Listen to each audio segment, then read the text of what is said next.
Thank Okay, you. thank you, Leslie.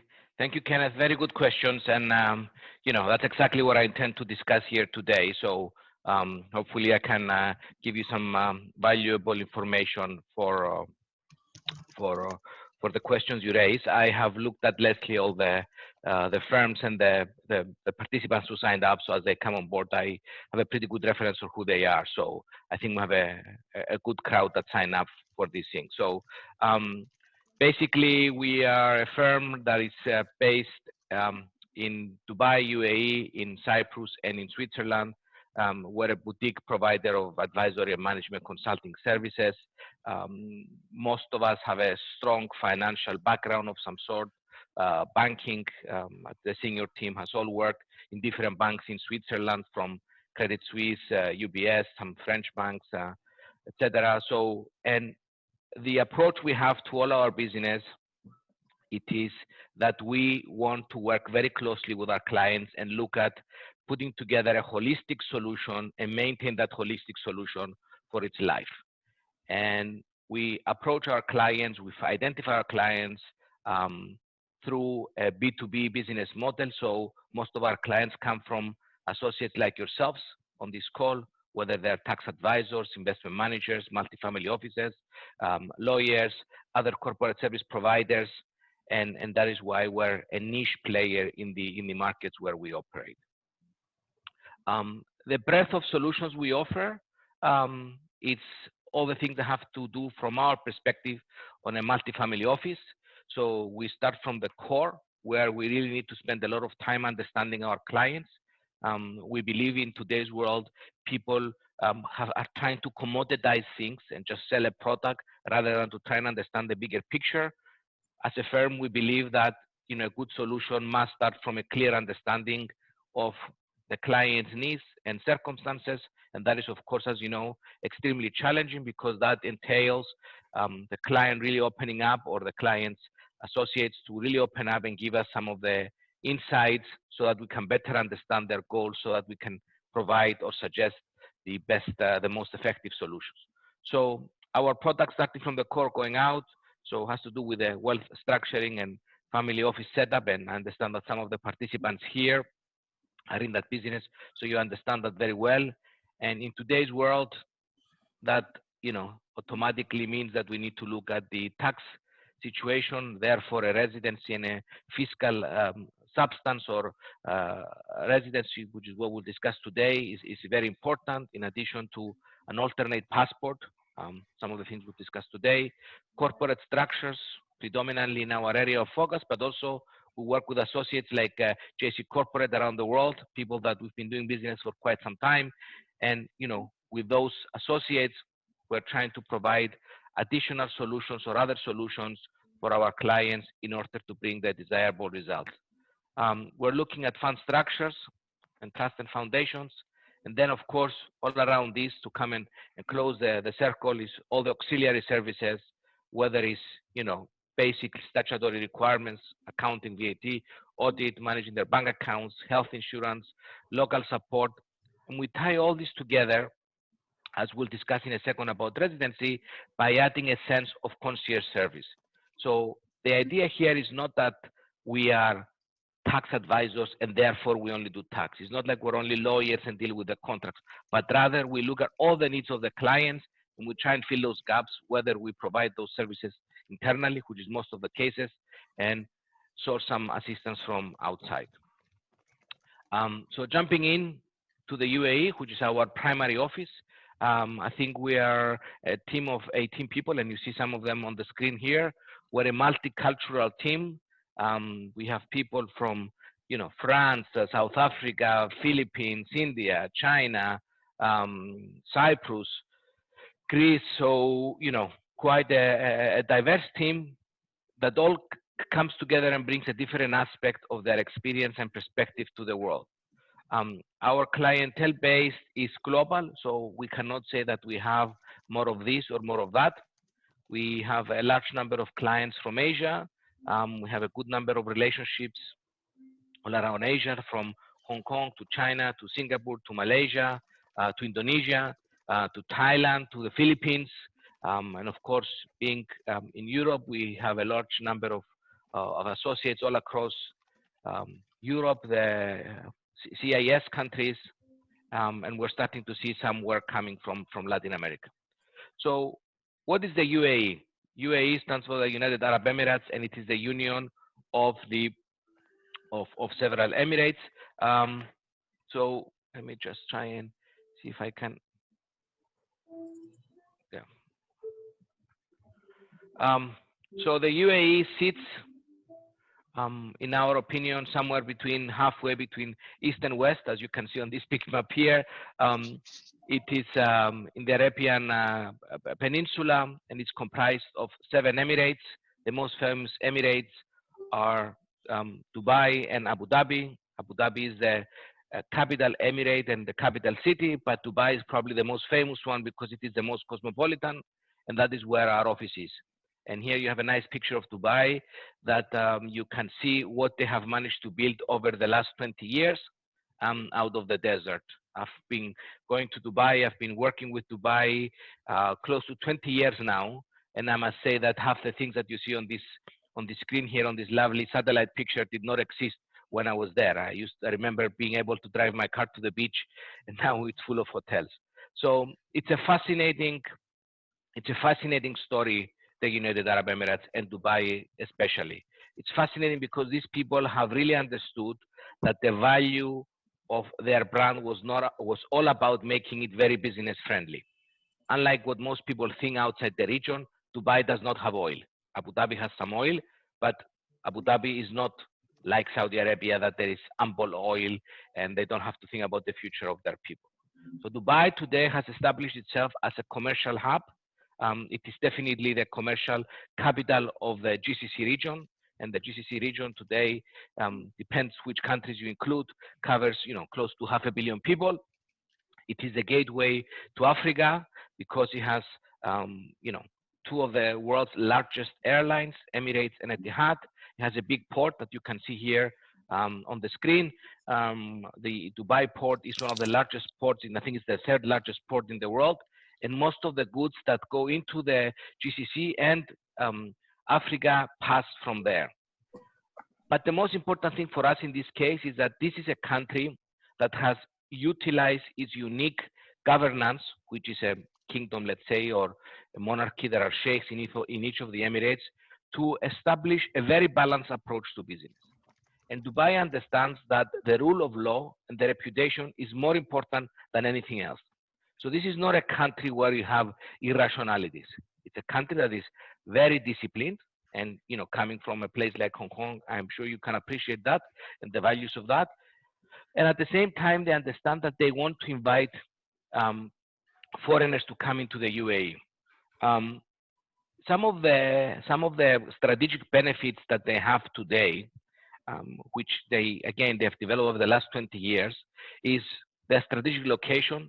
So today, if you're traveling from, let's say, London or Frankfurt or any major European capital to go to Asia, if there is no direct flight from Cathay Pacific, probably you have to fly with Emirates or Etihad, right? So these guys out of nowhere have developed themselves as a hub in location and standing in the crossroads of the 3 continents. It's highly sophisticated, high adaptation of technology, and we see this every day in our business, that they take nothing for granted. Every day they will come up with a new system to try and do some new tools to make the whole governance of the country more sophisticated and very pro-business. They're very progressive and by nature, because they're a multicultural place that makes it very cosmopolitan. Again, perhaps similar to Hong Kong, but even more, because if you're in Hong Kong, there is a predominance of the people of Hong Kong. Versus in Dubai, there is not a single nationality that is predominant. Of course, the populations of the world that are quite ample, like Indian or Chinese, of course, there is a lot more of them going around. But when you walk in the streets of Dubai, you don't feel like you're a foreigner, because everybody else around you, it's a foreigner, right? And actually, we don't use the concept foreigner in the UAE because we're all foreigners, right? And you can also tell from the way the team looks, right, how multicultural we are. They have an unbelievable infrastructure, from their airports that you may have seen some pictures, to their road systems, to the government centers. Government is all about electronic interactions, the beaches, the cleanliness. It is an unbelievable clean city. And, you know, as I told you, I've been associated with the UAE for the last 20 years, and I am just fascinated how they are trying to keep up with all these things. And even though it's a place of a very harsh climatic environment, they are doing an exceptionally good job in maintaining grass and trees and all these things. So when you go to Dubai, for example, in the winter, which is a good season of the UAE, it's amazing. You think you are somewhere close to the into a totally different environment because everything is so green and so lush. But coming back to our business, it is a real country. It is a real country that has real rule of law. It has real banks, real government, and therefore it is a unique combination of a real country that has a lot of the characteristics that we find in corporate centers, right? And this is what we have set out to leverage with our business. What makes the UAE unique from our point of view, right? And here we have a bunch of numbers for you that talk a little bit about the UAE. 10+ million people, 90% foreigners, predominantly a young population, 236 nationalities, so basically everybody's there. 70 airlines used to fly into the UAE as of a month ago. So again, one of the most interconnected parts of the world, something, you know, very known to you people in Hong Kong. But what makes this place unique is, for me, is 3 characteristics. One, it's a place that by definition must have a system in place to accept people who are not born there. So they have had historically a residency program in place so that they can have people come and work in the UAE, right? So that place pre-exists any discussion about tax. 2, is a country that has 0 taxes. So 0 corporate, 0 wealth, 0 income tax, and there is no limits to what you can repatriate. So the question will arise, how do these people pay for themselves? Well, as I said earlier, it's a different country. So they don't feel the obligation to provide a lot of the things that our, let's say, national countries provide to their population. So as an example, there is no mail service. They don't feel the need to provide mail. So if you want to receive your mail, you have to go rent a PO box from the post office. Versus in my country, I get free mail delivery in my house. The big highways that connect the cities or the Emirates, they have electronic tolls. Therefore, there is the main roads, you have to pay per use. Even though it's a Muslim country, they allow the consumption of alcohol, right? Which is one of the big things for regional tourism. But at the same time, they oblige foreigners who are not Muslim to apply and pay and receive an alcoholic license.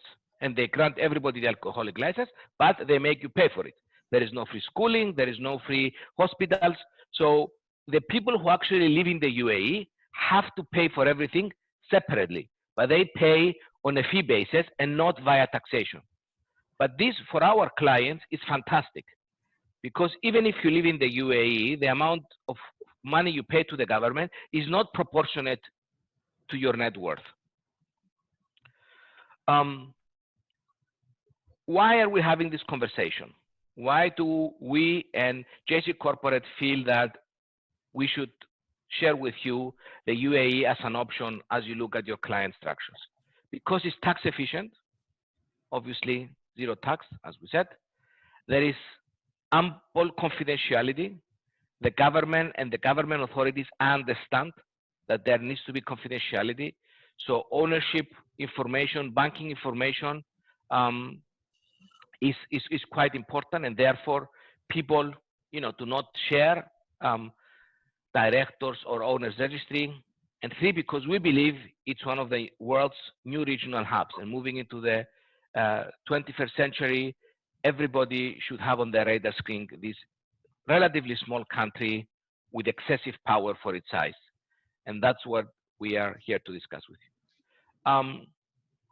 I touched on this earlier, and I will go into a little bit detail about the products and options we have. So our clients fit one of these boxes or multiple of these boxes. They are wealthy individuals, which means they have a stack of wealth somewhere, either in Switzerland or in Hong Kong or in Singapore or in the UAE. They're business owners, whether they do business from the UAE or not. There are people who are trying to start new business. We have a large number of corporate entities that use the UAE as a regional hub for approaching the local markets of the neighborhood. There are clients who value confidentiality, and a lot of our Asian clients actually fit in that category because, as we know, CRS and all these other things we'll discuss later in the conversation, you know, they are really challenging the confidentiality protocols that we have around the world, and people are a little bit skeptical about their local government or people in the government or people who work for the government have access to their personal information. Family businesses, very related to the multifamily office concept, and high net worth individuals and all the people around them. So in addition to the UAE, which we'll discuss today, we have an office in Cyprus. So we provide services in Cyprus, and Cyprus, as you know, is a member of the European Union. It's the second smallest country of the European Union. Cyprus has a preferential tax regime compared to the EU, 12.5%. But Cyprus, more importantly, has a residency and passport scheme. So Cyprus grants investors passport by investment, and this is something we're working on. Also, some of your clients may want to do business in the European Union, and Cyprus is a very good center for companies to set up structures out of, because Cyprus is a very good country to process VAT refunds, which is an important component of doing business in the EU. We're also in Switzerland. Both myself and my two senior colleagues, Nicholas and Katerina, we have all worked in banks in Switzerland. And at least in this part of the world, for me, Switzerland is the Rolls Royce of asset management. It is the Rolls Royce of banking and investment management. The level of confidentiality, the level of service is unprecedented. And even in days like this, that the world is being tested, the Swiss, I must say, they're at the forefront. I do understand that a lot of people in Asia usually think of Singapore as the epicenter of banking, but you know, for us, Singapore is a country that is trying to be like Switzerland. Switzerland is the mother of all of the top delivery of banking. And of course, as you might expect, Switzerland is a wealthy country, so it's a choice for tourism and for sending your kids to private schools, and for people who also want to migrate to Switzerland. Switzerland has a flat tax system for people that choose to go live in Switzerland but not work in Switzerland, and that is why you have a lot of superstars who actually live in Switzerland. From you know, Michael Schumacher, for example, right? I mean, for the guys on the call, right? As you know, Michael Schumacher had a big accident in France, and everybody was wondering how come Schumacher lives in Switzerland. And this is a perfect example of someone who went to one of the cantons of Switzerland and he negotiated his own flat tax. And because of the nature of his work, then this was quite possible. So with that, we'll go straight into our questions. Leslie, you want to take the lead and talk a little bit about this? Yeah, just I do have some questions that I'd like to raise, but yeah, before I jump into that, is there any quick questions from the floor? Anything you'd like to ask or clarify from Marius? Feel free to share, and also with a bit of introduction of what you're doing. There's a quick question from Jason. Unfortunately, there's something amiss with his mic, so he's not able to say it out loud, but he's asking, how does Monaco compare with Dubai, say, for example? Marius, like to shed light on that? Yeah, great question, but I would like to leave that question last, if you don't mind. Yeah. Right, because I think we need to come around that, right? So maybe we try to address some of these key characteristics, Leslie, and then talk about the UAE solution, and then come and compare that to Monaco, which is a very good point. So I'll write that down. Yeah. First of all, for the kind of tax efficiency that you've mentioned.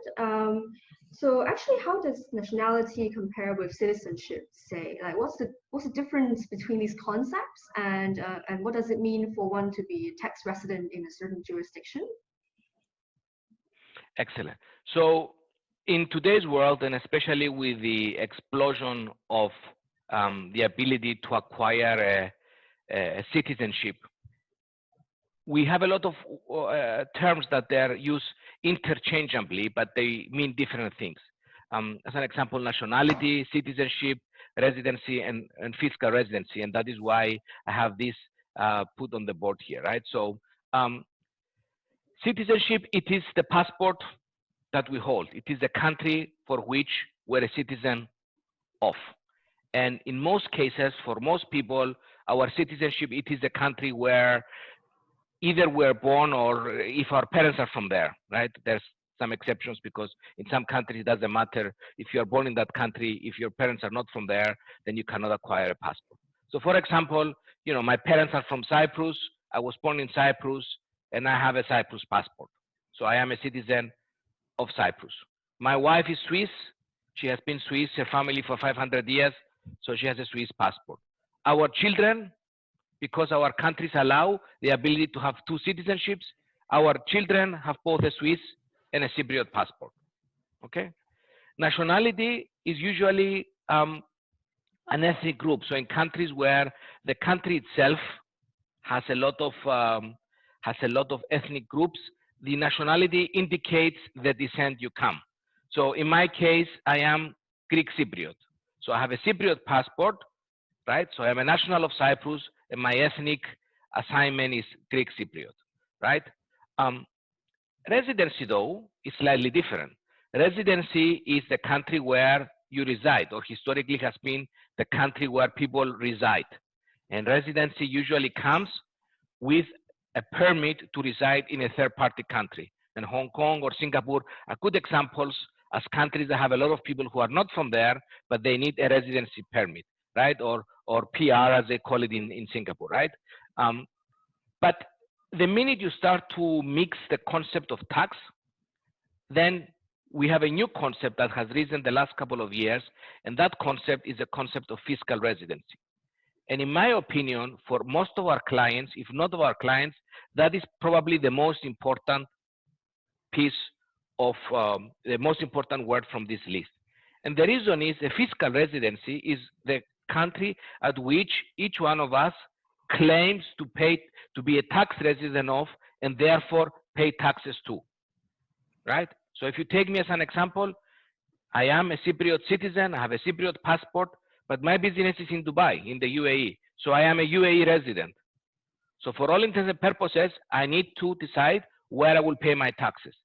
So in my case, I have claimed to become a UAE resident because by definition, I own a business in the UAE, and therefore I have to be a resident of that country. But I need to meet some certain criteria. In most countries, the criteria for meeting fiscal residency is that you spend the bulk of your time in that country. So the famous 183 plus 1, right? So you need to spend 183 plus 1 days in that specific country so that you can claim that country as your fiscal residency and pay taxes to that country, right?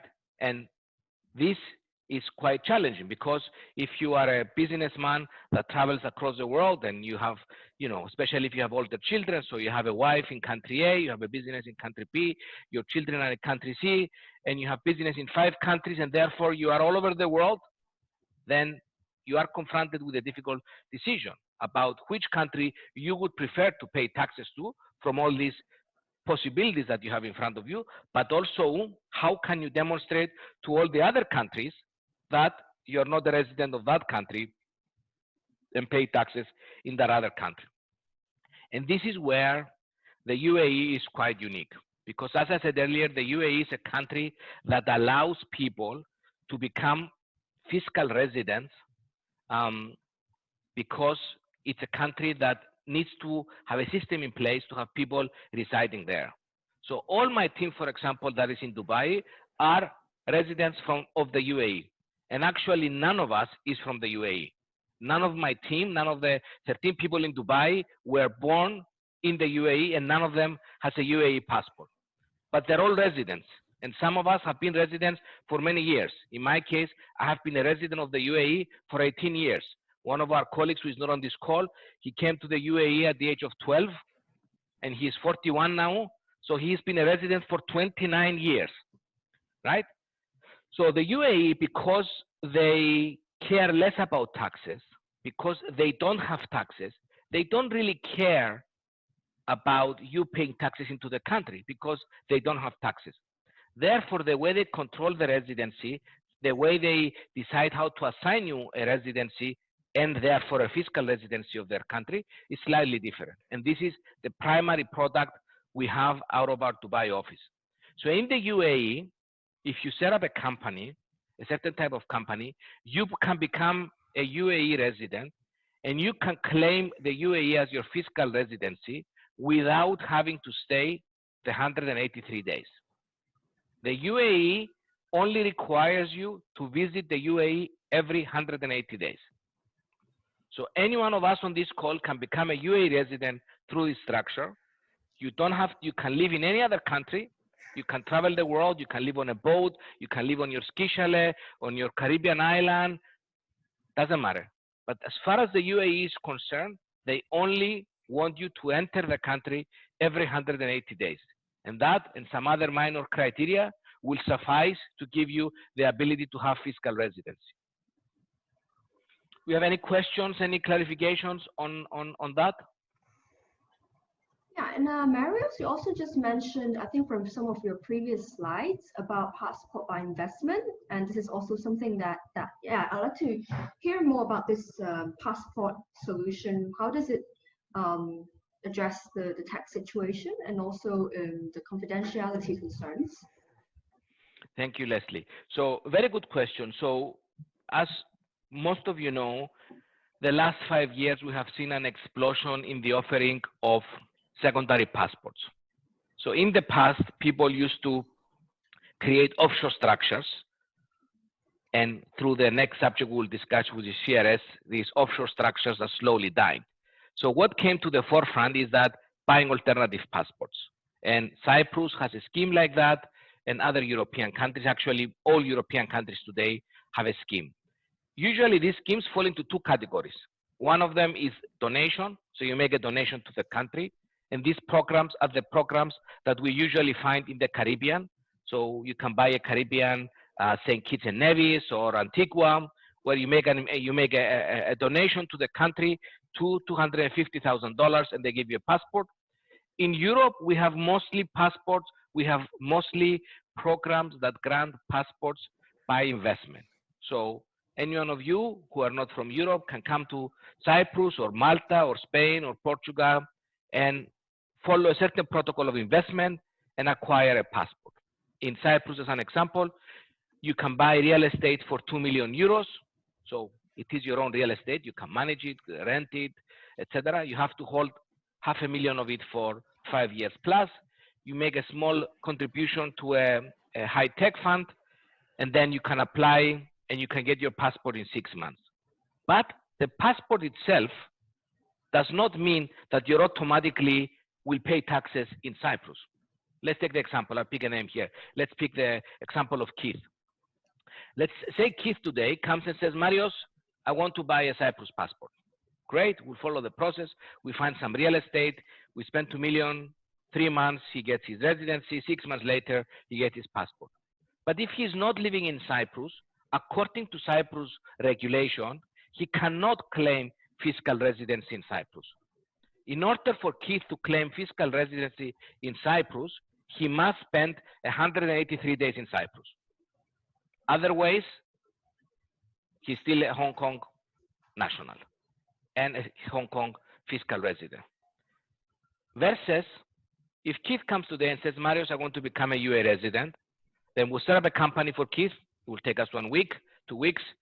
Once the company is set up and running, then the company will sponsor Keith as the shareholder to become a resident of the UAE. That will take another 2 weeks. So in a month's time, Keith would have become a UAE resident. He will have the national ID, and he's entitled to live in the UAE. But Keith does not necessarily want to live in the UAE.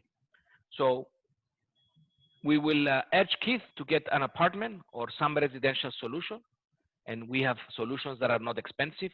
Most of our clients have apartments that they don't use for themselves. They just have them so that they can have a home, let's say, for paper purposes. And usually that's a studio in a cheap area of the UAE. And then in 6 months from today, Keith can apply to the UAE Ministry of Finance for a tax certificate, claiming, showing, demonstrating that Keith is a UAE tax resident. Which means that when he does this, then all of the bank accounts of Keith in the UAE, for reporting purposes, will not be reported anywhere else because the banks will see him as a UAE resident. And all his accounts outside the UAE, except perhaps the country that he's a national of, you know, he can also go tell them, gentlemen, ladies, I am no longer a resident of Hong Kong. I am now a resident of the UAE. Versus the passport itself, which was Leslie's question, cannot give you that, right? And we see a lot of people. Buying passports for other purposes, not necessarily for fiscal purposes. For example, we have a lot of clients who come from countries that have excessive powers, let's say, and some people worry about their families, and they see by acquiring a citizenship in another country that will allow them to have options in case things in their own country get difficult. Because if you have a passport, you can jump on a plane, or before the airports were shut down, jump on a plane, come to the country that you're a citizen of and say, hello, I am here, I want to live here now, right? And that will give them the ability to live in that country forever. And actually, Leslie, this is an interesting conversation happening now in the European Union, because, as you know, people are from all nationalities and citizenships are disseminated all over the world. So with this virus that is going on now, you know, the citizens of a country are found in many, many countries. So there is a big question now: are countries obliged to their citizens to fly them back home? I take the example of Cyprus. Cyprus is a very small country. It has a population of 870,000 people, and the Ministry of Foreign Affairs issued an announcement yesterday that says that there are Cypriots in 100 countries. It is technically impossible to bring people back to Cyprus. And this, for me, further demonstrates that the value of the passport itself is diminishing, because the countries themselves cannot sustain the people that they have a passport. Versus, you know, some of our clients, is very important for them to choose their fiscal residency carefully and benefit from tax-wise. Thank you. Yeah, and if I may, I would like to move on. The last question that he brings out actually moves us to some other concerns and complications of the CRS and tax reporting requirements. So with the more increased transparency and reporting and compliance requirements in the tax and banking industry, so how would it impact on high net worth individuals and corporates and companies, and also wealth managers, say, for example? And how will this common reporting system help or maybe preventing some of the work of these global citizens in their work? Yeah, what's your take on this, Marius? Great, thank you. So CRS and citizenship and fiscal residency are interconnected. So close to 5 years now, the international, let's say the international authorities, in their attempt to fight tax evasion, and from the advanced eagerness of countries to tax their people as much as possible, they came up with a global system to basically crush offshore structures. And basically the system, this common reporting, which now I think has been signed by 120 plus countries, so for all intents and purposes, all countries in the world. So basically, what it says is that irrespective of the structure, the banks, so going back to the money, must look at through the structure and see who is behind the structure, who is the physical person. So in the past, I remember when I started my career 20 years ago, we would put multiple layers of companies. And the logic was very simple, that if someone comes and asks a question and they want to see behind this company, then we'll find another company, another company, another company, and then you exhaust them because it will take 100 years to find out who's behind the company. So CRS today comes and says, I don't care how many layers of companies you have. I want to see through these companies to who is that person. Therefore, nobody can hide behind company structures anymore. So when the banks look at that person, they are going to ask that person through this CRS self-declaration form, where are you a fiscal resident of? They don't ask them what passport you have. They don't ask them where you live. They ask them, where are you a fiscal resident of? Where are you paying taxes? And therefore, where should we report all your money with us so that we make sure that the authorities of the country that you're a resident of will charge you the appropriate tax bill, okay? So philosophically and perhaps socialist, this would sound like a good idea. But in practicality, what does it do? It removes any kind of confidentiality from all of us. And even though CRS has quite advanced systems of protecting information, there are people who still feel very uncomfortable. And we have a large number of clients, predominantly from Asia, who are saying, I don't trust the people who work in the government sector in my country. Because let's take an example. Let's take an example of a client of ours who is from the Philippines. He's a very important figure in the country. He pays income tax on source because he's a prominent figure. And this man has young children. And just like most of the wealthy people from Thailand, from Philippines, they have their money in Singapore and Hong Kong. So he says through CRS, the bank in Singapore and the bank in Hong Kong will take my information along with all the people from my country, put them in a USB stick or whatever the protocol is, and send this information back to my country. And as you know, the Philippines has quite an extreme leadership now, right? So I don't trust that that information will go to the tax authorities, which by the way, I'm compliant with, without that information being leaked out or used for purposes of blackmailing me. So I don't want to have bodyguards protecting my children because people will know exactly how much money I have and where I have it, okay? But there are also other people who feel that by having CRS, it makes their whole international trade very inefficient, that they don't have much leeway to plan their tax regime properly. And that is why CRS is very important. And this is where we think the UAE residency is a very good tool for people to use as a defense or as a proactive tax structuring for their tax regime. So our clients who become UAE residents, then they can claim for CRS purposes their fiscal residency in the UAE, and therefore, and the UAE has also signed the CRS agreement, and therefore, all their international bank accounts will be reported back to the UAE that has zero tax, and all their UAE bank accounts will not be reported anywhere else outside the UAE because for all intents and purposes, they are UAE residents.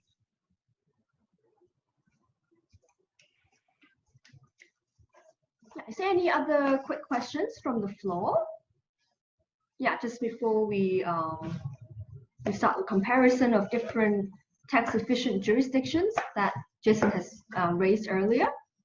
Is there any other questions or some more points that you'd like to clarify at this point? I have two questions that were raised, Leslie, that I need to answer. So UAE as a tax haven and Monaco. So one of the things that I like about the UAE, and like I said, I've been associated with the UAE for 20 years, even though for people in Asia may look like a small country population-wise, the UAE, it's a real country. It's not like the BVI or the Cayman Islands or Mauritius or Marshall Islands, or it is a real country. What does this mean? That means that when someone says, I do business in the UAE, it is believable because the UAE It's a huge trading hub. It is the third largest port in the world, and it is the single most busy airport in the world. So there are people coming and going and passing and doing trade. So it has substance as a country by itself. The second thing that I think makes the UAE unique is that unlike some of these, let's call them Caribbean offshore jurisdictions, where none of us who had a Cayman Island company, including myself, has been to his bank. Actually I have been to the Cayman Islands as a college, when I was in college for holidays, when I was in the US.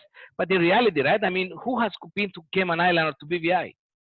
Let alone go to the bank where you have a bank account for your company there. Versus in the UAE, all the banks are real. They're real commercial banks, which means that when you come visit the UAE, you can go walk into your bank and go do real transactions, including deposit or withdraw cash, exchange money, speak to a person, right? So all these things are quite important. As far as the tax, the black tax list that Kenneth raised, it is correct that the UAE was on the EU's blacklist for 2 weeks. All the countries today are trying to find ways to bring money back into their home countries. And one of those things is that some of the perhaps Western countries are trying to threaten to put countries on the blacklist. And this happens every other year with the UAE that is being put on some blacklist, and then the UAE is very quick to respond and defend itself. And of course, the UAE, like every other country, including Hong Kong, is trying to put some substance requirements, increase the threshold, and make this more respectable by foreign jurisdictions. But I have absolutely no concerns about that. All of our clients have fully operating companies, bank accounts. We rarely encounter problems. To the contrary, most of the problems we encounter is on the other side, how the UAE banks, are asking a lot of questions about other peculiar jurisdictions. We work with all the banks in the UAE, and our finance manager is on this call also, and we have absolutely no problem.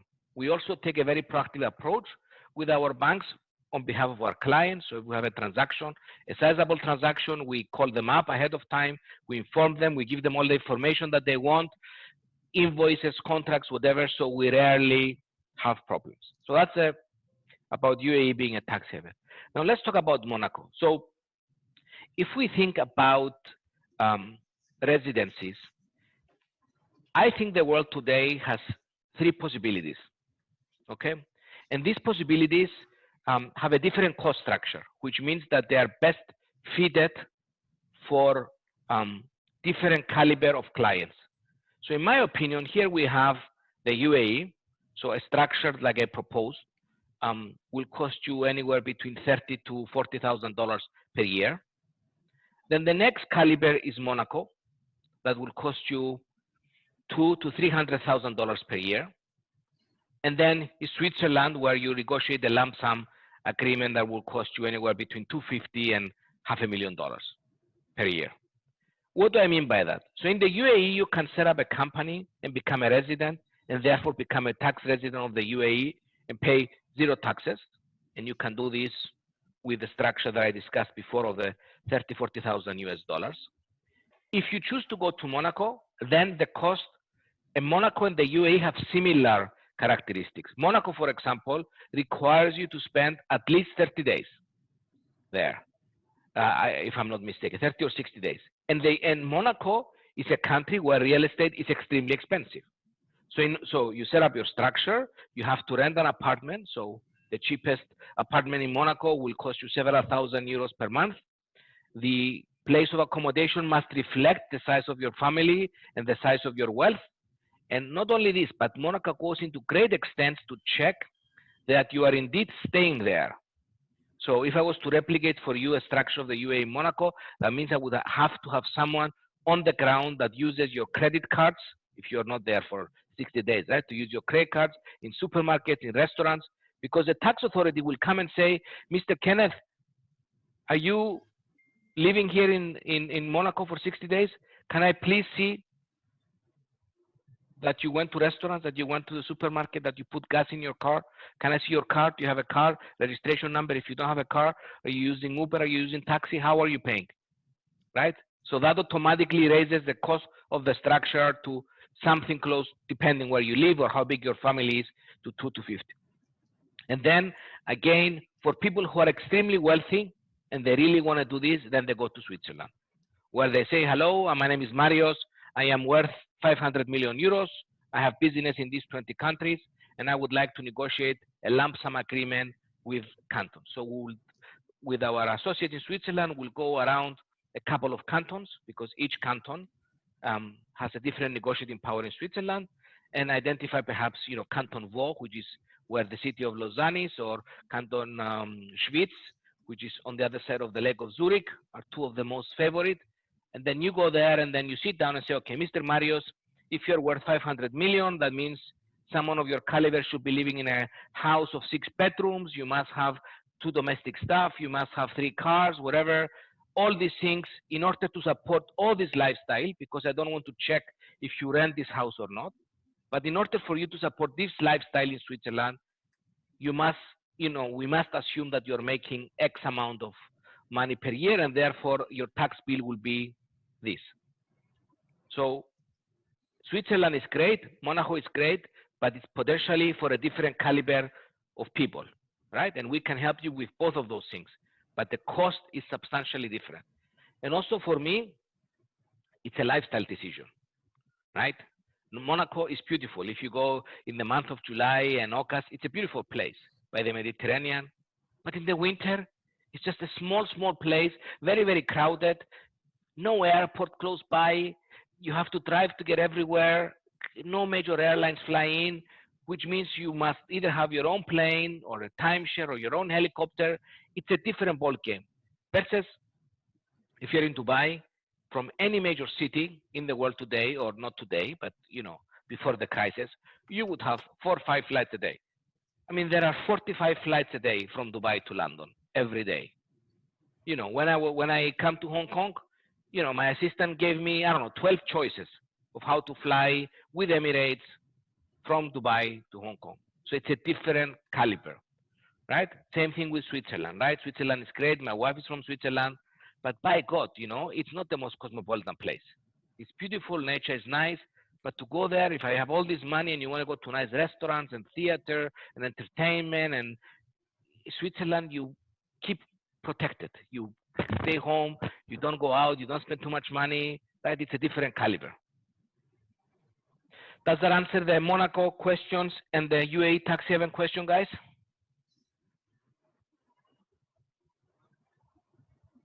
Yeah. Is there any other final questions or remarks or comments or observations from you regarding Dubai or banking or wealth management that you've been doing so far in general?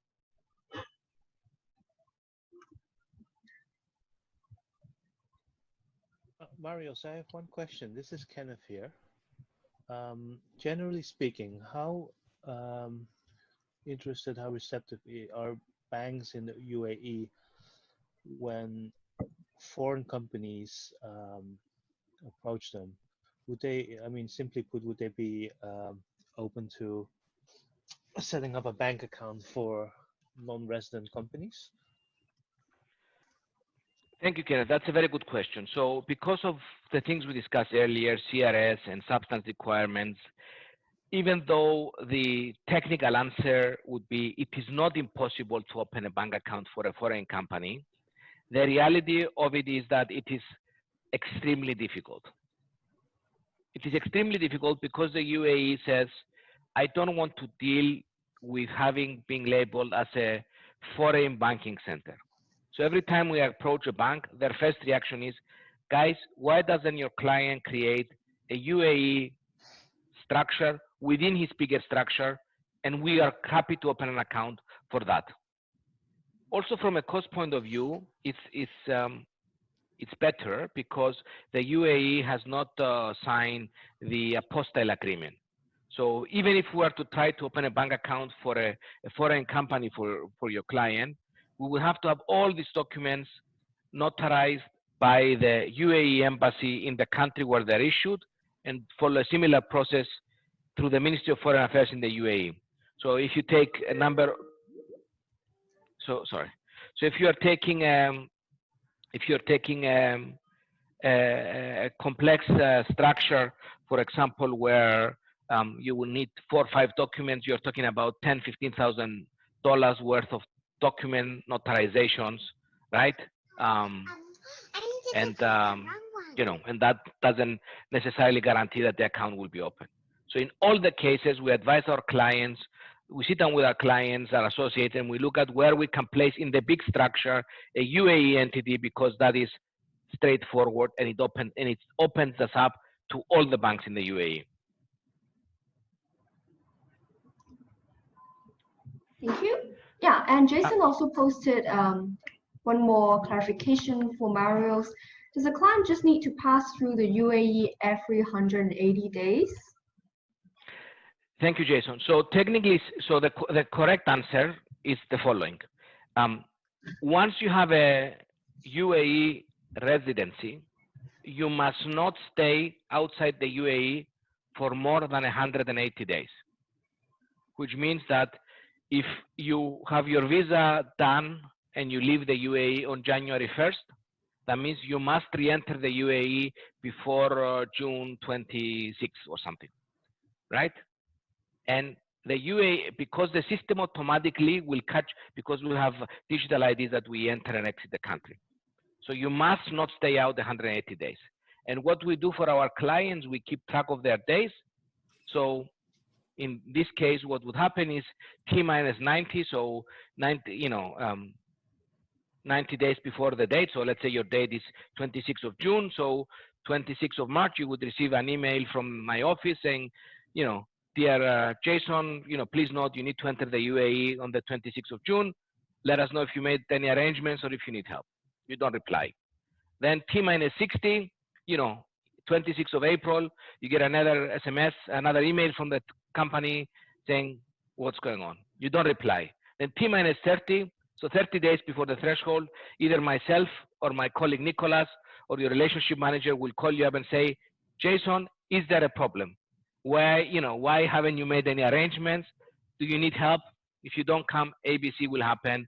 These are the corrective measures, right? And actually, today with this situation where the flights are blocked, it's one of the big challenges we have. But thank God, the UAE authorities have shown quite an elasticity to the matter. So they're actually automatically extending for the people whose visa would have expired now. They're extending this by an additional 90 days. So, and when you come to the UAE, you don't have to stay much. Usually we advise our clients to spend 1 or 2 days. Also, it's a good opportunity when you come to the UAE, you pass by the office, you have a chat with us about what's going on with your affairs. Also, at least once a year, we like to take you to the bank so you show your face. So we are trying to proactively manage both the authorities and the banks in the UAE and demonstrate that as if you're there. And as part of the package that we're offering for our clients, we make sure that we include all the things that you will need. For example, we are firm believers that you need to have a UAE SIM card because you have a UAE bank account, and therefore the bank will send you OTP for all your transactions. So as part of the package, we get you a local phone, we get you a local personal bank account. So for all intents and purposes, you have everything that you would need to have as if you were living in the UAE. Thank you for the detailed explanation. Yeah, as the session is coming to an end, so thank you very much for joining this afternoon webinar with us, and Marios for giving us this very detailed presentation of what UAE stands for as a tax jurisdiction, and also your services that they could provide to high net worth clients and wealth management. So thank you very much once again. And then everyone of you, I will send you a recording of this webinar for your own record and reference of the presentation, as well as our discussion and Q&A just now. and I'll also connect you with the Loggerhead team if you have any other questions and follow up. Sure. Thank you. Before we go, Leslie, everybody, thank you very much for your time.